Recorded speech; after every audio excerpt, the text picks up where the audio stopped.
Second Relationships, a comprehensive guide to second marriages, Part 1. Foundation and Self-Reflection, Chapter 1. Embracing your past, understanding and accepting your previous relationship experiences. The path to a fulfilling second marriage often begins with making peace with the past.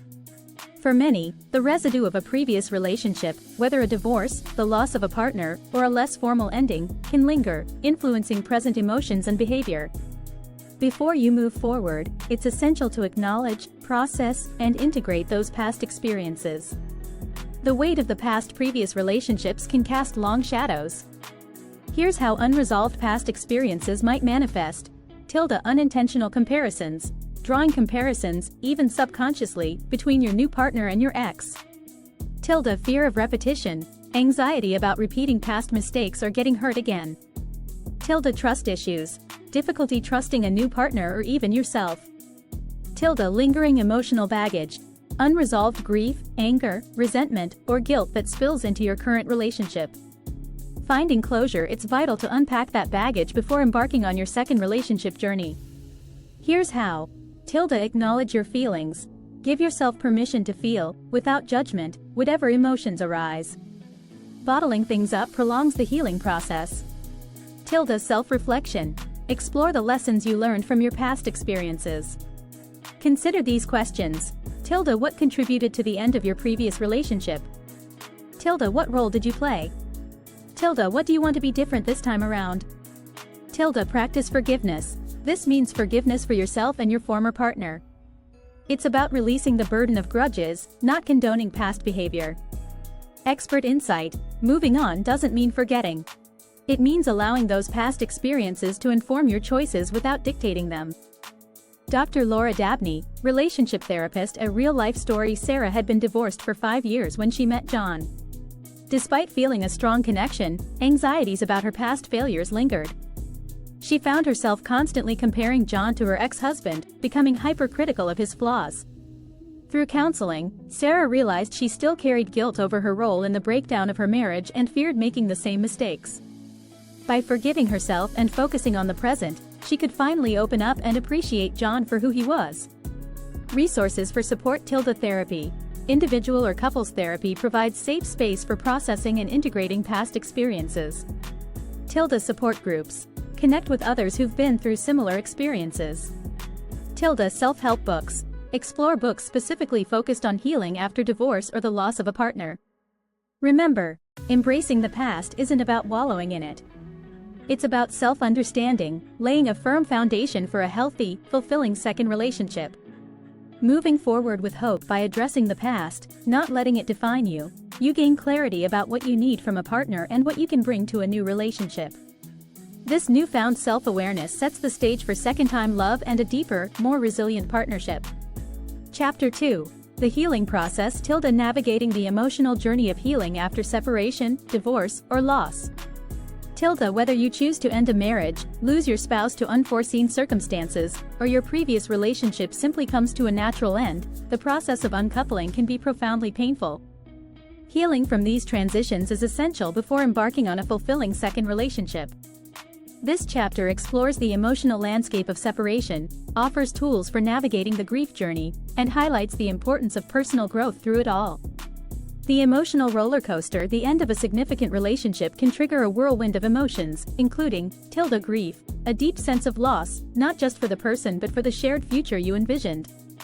Anger, a natural reaction to pain, betrayal, or broken promises. Guilt, self-blame over perceived failures or your role in the relationship's end. Loneliness, feeling isolated and missing the comfort and companionship of a partner. Fear, uncertainty about the future, apprehension about dating again, or fear of being alone. These emotions aren't linear. You might experience them in waves, with good days and bad days, which is completely normal. Expert insight. The path through grief is rarely straightforward. It's a process of 2 steps forward, 1 step back. Be patient with yourself. Dr. Abigail Brenner, grief counselor. The path to healing. There's no magic cure for heartbreak, but here are essential ways to navigate the process. Allow yourself to feel. Embrace all your emotions, even the difficult ones. Suppressing them only prolongs the pain. Prioritize self-care. Eat nourishing meals. Get enough sleep. Engage in gentle exercise. Find healthy ways to manage stress, e.g., yoga, meditation, time in nature. Seek support. It's not a sign of weakness. Friends, family, a therapist, or a support group can offer crucial emotional support during this time. Rediscover yourself. Reconnect with hobbies, passions, and interests that may have been put on the back burner during your relationship. Real-life story. Thomas felt lost after his divorce. He had been married for 20 years, and suddenly his life felt empty. Initially, he tried to numb his pain with busy work schedules and distracting himself, but eventually, the suppressed grief overwhelmed him. With encouragement from a friend, Thomas joined a support group for separated men. In a safe space, he shared his feelings and was surprised to discover a sense of community with others facing similar struggles. Slowly, he started building a new routine.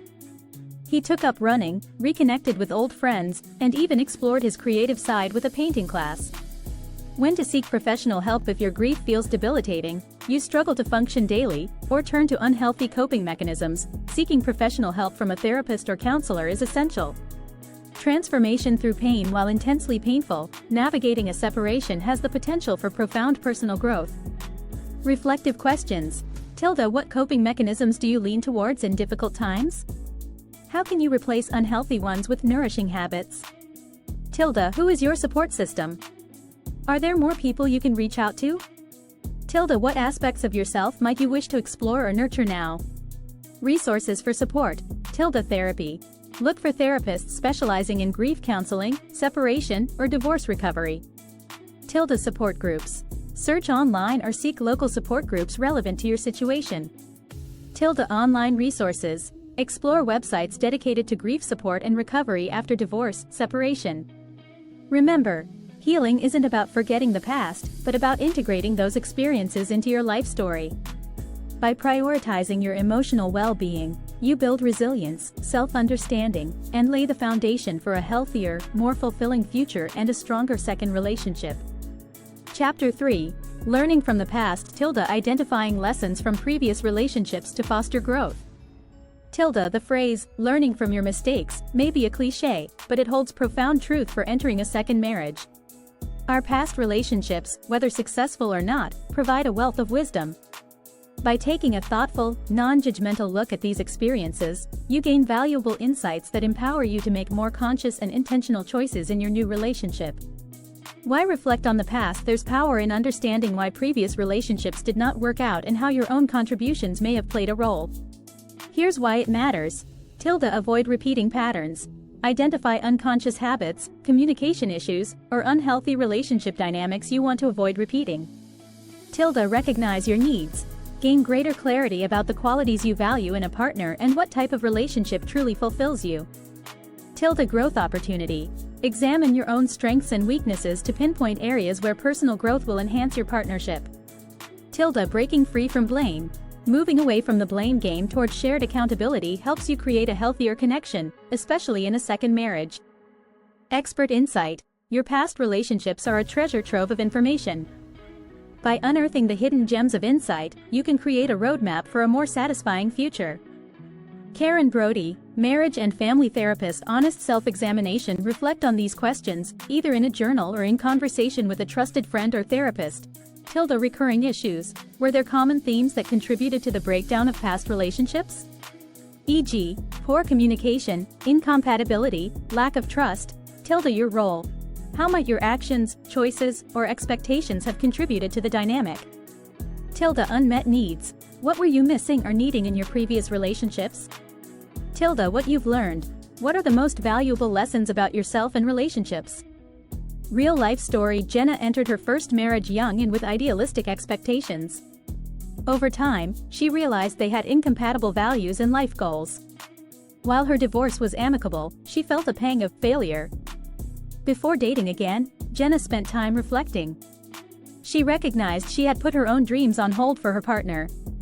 For her second relationship, she sought someone who shared her adventurous spirit and supported her ambitions. From past to present, this reflection isn't about placing blame or dredging up old wounds but about gaining clarity. Transformation. Turn past regrets into actionable steps toward a better future.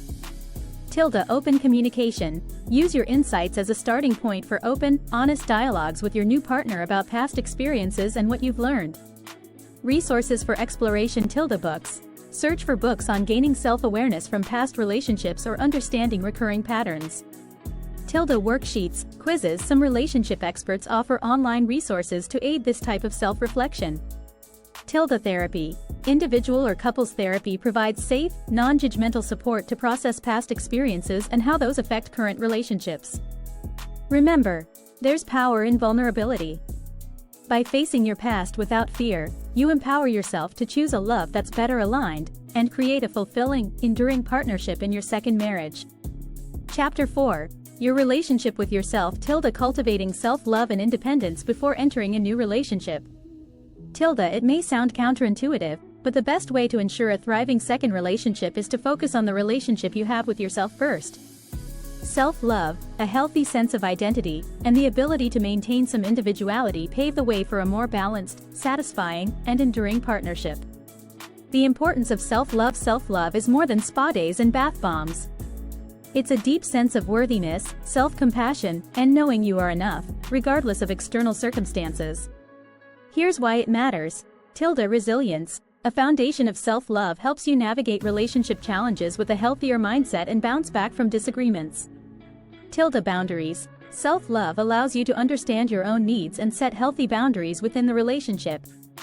Attracting the right partner. When you feel whole and confident, you're less likely to settle and more likely to attract someone who appreciates and respects your true self. Avoiding company dependency. Unresolved insecurities can lead to codependency, where you lose your sense of self within the relationship. Embracing independence. Maintaining a degree of independence within a marriage is vital, especially in second marriages where both partners likely have established lives. This involves your own interests. Continue nurturing your passions, hobbies, and friendships outside the relationship. Separate spaces. Whether a physical space at home or dedicated time alone, encourage individual pursuits. Me time. Build in time for self-care, personal reflection, and activities that replenish your spirit. Expert insight. A strong relationship isn't about losing yourself in your partner but about finding yourself together as you grow. Dr. Melissa Stringer, couples therapist, nurturing the me alongside the we. Here's how to cultivate a healthy balance. Open communication. Discuss your individual needs for space, independence, and alone time with your partner. Set expectations. Find healthy compromises when it comes to how much time you spend together versus separately. Mutual support. Encourage each other's individual growth and interests. Your partner should be your biggest cheerleader. Real-life story. Michael's first marriage had been suffocating. His ex-wife was insecure and needed constant attention. Determined not to repeat this pattern, he spent time working on himself after his divorce. He started therapy, rediscovered a passion for sailing, and invested in his friendships. When he met Lisa, he felt confident in his own life and didn't fear losing himself in a relationship. Their mutual respect for each other's independence, alongside their shared interests, created a fulfilling and balanced connection. Reflective questions. In what ways do you express self-love and care for yourself? How would you describe your need for alone time versus time spent with your partner? Are there parts of yourself that you feel you sacrifice within a relationship? Resources for exploration. Books on self-love. Explore the wide range of titles focused on cultivating self-love and self-acceptance. Worksheets on independence. Search online for worksheets or exercises on maintaining healthy independence within a partnership. Mindfulness practices. Apps and online resources can guide you towards mindful self-awareness. Remember, nurturing yourself should be a lifelong priority, not just something you focus on before a second marriage. By prioritizing your relationship with yourself, you enhance your ability to create a deeply fulfilling partnership where both you and your partner can thrive together and as individuals.